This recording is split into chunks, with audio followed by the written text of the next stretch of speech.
ज्यादा आग कि आप लोग सोच नहीं सकते हैं। कितने सिख जत्थेबंदी हैं जो बोल रहे हैं कि अगर ये मूवी किसी भी थिएटर वाले ने अपने थिएटर में लगाई, सौदे लगा देंगे, थिएटर तोड़ देंगे, ये कर देंगे, वो कर देंगे। अब जो यहाँ पे फॉरेन के सिख है ना, विदेशों में बैठे हैं, अब मान लो कनाडा में फिल्म लगी है, यहाँ पे तो ऐसी धमकियां देते ही नहीं है ये। ना ना ना, जो बड़े योद्धे खालिस्तानी खोतिस्तानी बने फिरते हैं, ये यहाँ पे तो बोलते ही नहीं है कि अगर थिएटर में लगाई सौदा लगा दें। वो इनको पता है यहाँ की सरकार की राजनीति। तो नपुंसक है हमारे पंजाब की सरकार। अब ये जो सौदे लगाने की बातें कर रहे हैं ना कि थिएटर में मूवी ना लगे, भाई सबसे पहले मैं सरकार से एक बात कहूंगी कि इन सब पे एनएसए की धारा लगा के ठोको इनको अंदर, क्योंकि होते कौन है किसी को किस चीज से रोकने वाले। अब इमरजेंसी मूवी हो सकता है वो फ्लॉप हो जाती, खास चलती ना, पर इनकी यही बदतमीजियों से अब लोगों के अंदर क्रेज बढ़ गया। लोग बोल रहे हैं चाहे कुछ भी हो जाए इमरजेंसी देखनी है। भाई कुछ तो खास बात है, सत्य है उसमें।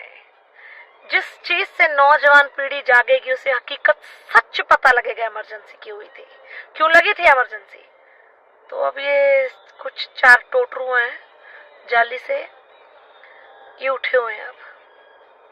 हाँ, उस मूवी में जिनको ये संत बोलते हैं ना, इनका वो भिंडरावाला, उसका किरदार निभाया है किसी ने, तो उसमें माइक पे बोला है कि हमें खालिस्तान चाहिए। तो इनका खालिस्तान वालों का मुद्दा ये है कि जो इनका संत है वो भिंडरावाला, उसने तो कहते कभी खालिस्तान की डिमांड की नहीं थी। ये सच है और ये सत्य है। उस बंदे की कोई भी ऐसी वीडियो नहीं है कि उसने बोला हो कि मुझे खालिस्तान चाहिए। तो अब सवाल यहाँ पे खड़ा होता है कि ये जो खालिस्तानी वाले भिंडरावाले के बड़े बड़े पोस्टर जहाँ कहीं काट देते हैं, जहाँ कहीं लगा देते हैं, भाई भिंडरावाले ने तो डिमांड ही नहीं की खालिस्तान की। तो सालों तुम फ्री फोटे में ही उसे भिंडरावाले को 1984 का वो बंदा मरा हुआ है, उसको अभी तक गालियां डलवा रहे हो लोगों से। टिकटॉक पे लोग बैठ जाते हैं, वो खोते के ऊपर भिंडरावाले की शक्ल लगा देते हैं, कोई भिंडरावाले की फोटो को पुट्ठी करके उसमें जुतियां डाल देते हैं। तो ये क्यों हो रहा है इतना कुछ? क्योंकि ये जो गंदे खालिस्तानी है ना, जो झुंडे पाड़ते हैं इंडिया के, औरतों के साथ डिसरिस्पेक्ट कर रहे हैं, उनकी वजह से ये भिंडरावाले की खातिरदारी करते हैं। पर एक बात बता दूं मैं सोशल मीडिया में सबको कि भिंडरावाले ने कभी खालिस्तान की डिमांड भाई नहीं की थी, और ये सच है। ठीक है, उस मूवी में से वो डायलॉग काट दो भाई, ज्यादा ऑब्जेक्शन डायलॉग काट दो। अब ये जो मूतपाल है, वो नशेड़ी, ये भाई दोनों, ये अमृतपाल इसका भाई है, दोनों मूतपाल, दोनों सारा खानदान नशेड़ियों का है। तो नशेड़ी का जो वकील है वो कह रहा है कि हमने लेटर डाली है, हम ये फिल्म लगने ही नहीं देंगे। भाई तू मत लगने दे, नेटफ्लिक्स पे आ जाएगी, क्या करेगा फिर? याद रखना, इस मूवी को हर एक बच्चा देखेगा। ये मूवी आएगी, इनको जितना दम लगता ना लगा ले, और चलेगी ये। क्योंकि सच, जब भी सच सामने आने की कोशिश करता है ना, लोग दबाने की कोशिश करते हैं उसको। झूठे का बोलबाला और सच्चे बंदे का मुंह काला है। तो ये सच सबको पता चलेगा, ये चाहे कितना जोर लगा ले। अब गुरु घरों में देख लो, इन्होंने, मैं कहती हूँ अंदर घुसते गुरुद्वारों में क्या पोस्टर लगाए हैं अपने, जो इनके बंदे वहां से इंडिया से क्रिमिनल वांटेड छुपे दिए दीवारों पे। वहां पे गुरु महाराज तो दिखते ही नहीं है। गुरुद्वारा जाके फीलिंग आती है क्या किसी को? क्या भगवान के दर्शन करने आए हो, या 200 गुरुओं की फोटो है? वो इतने ऐसे ऐसे चेहरे थोबड़े लगाए हैं, उसके ऊपर से वो दुनालियां, वो AK-47, वहां पे जाके जो फीलिंग आती है ना, वो क्रिमिनल की आती है कि जैसे क्राइम किया किसी ने, तो हम किसी जेल में आ गए किसी क्रिमिनल से मिलने। तो भगवान के दर पे तो इंसान अच्छी अच्छी बातें सीख के जाता है, बच्चे संस्कार, अच्छी तहजीब सीखते हैं। तो आज आप लोग गुरुद्वारों में जाके अपने बच्चों को AK-47 दुनालियां दिखा रहे हो, ताकि बड़े होके वो भी ऐसे आतंकवादी बने। कितनी बुरी बात है। हम अपने बच्चों को इंसानियत सिखाएं, इंसान हो बेटा, इंसानियत सीखो, सबकी मदद करो, किसी की बहू बेटी को गाली मत दो, किसी की बहू बेटी पे हाथ नहीं उठाना, हर औरत की इज्जत करनी है, बुजुर्गों की इज्जत करनी है। ये संस्कार तो आजकल जो खालिस्तानी मुल्क के परिवार उनमें रह ही नहीं गए। उनके बच्चों से बात कर लो, इंडिया को गालियां देंगे।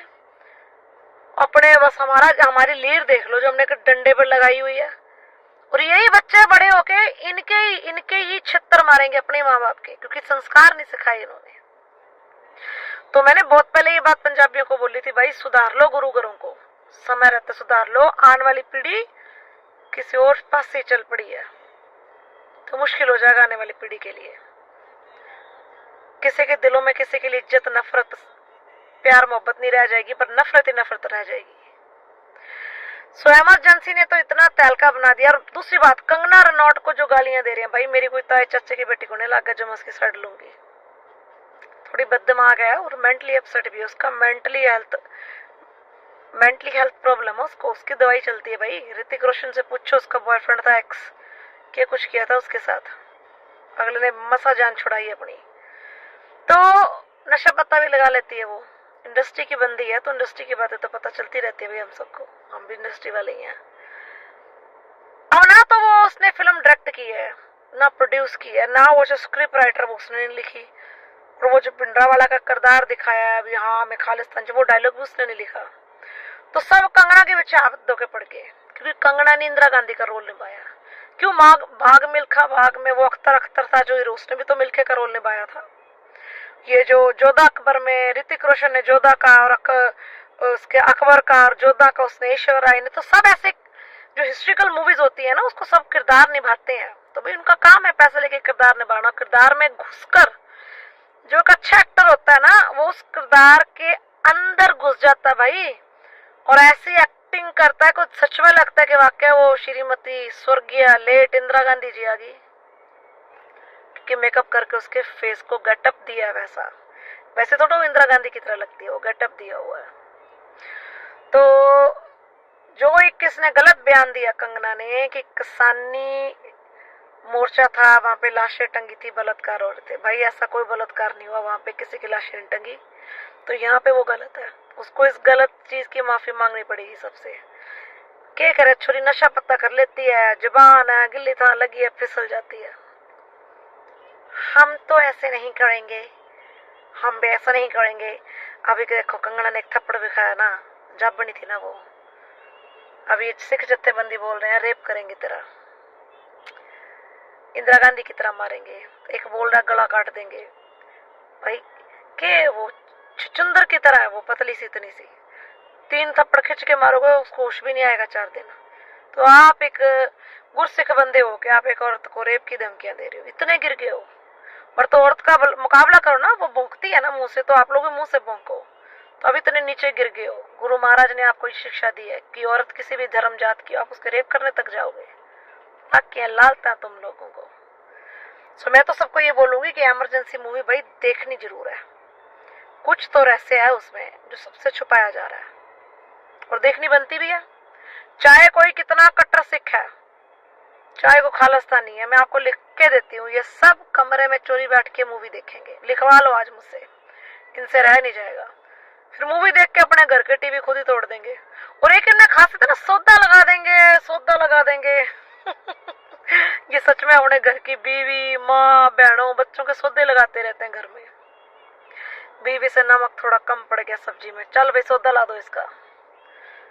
माँ ने कुछ कह दिया, अब बुड्ढी का भी सौदा लगा दो। तो ये घर में इन्होंने ट्रेनिंग ली हुई है बचपन से सौदे लाने, क्योंकि इनका बाप इनकी माँ के सौदे लगाता था, तो उन्होंने घर में देखा, ये तो इनका डायलॉग बन गया। तो सौदा लगाना, सौदा लगाना। तो भाई अब मेरी रिक्वेस्ट सभी से ये है कि जाइए और इमरजेंसी मूवी को जरूर देखिए। पसंद करना ना पसंद करना ये आपके ऊपर है, मेरे ऊपर।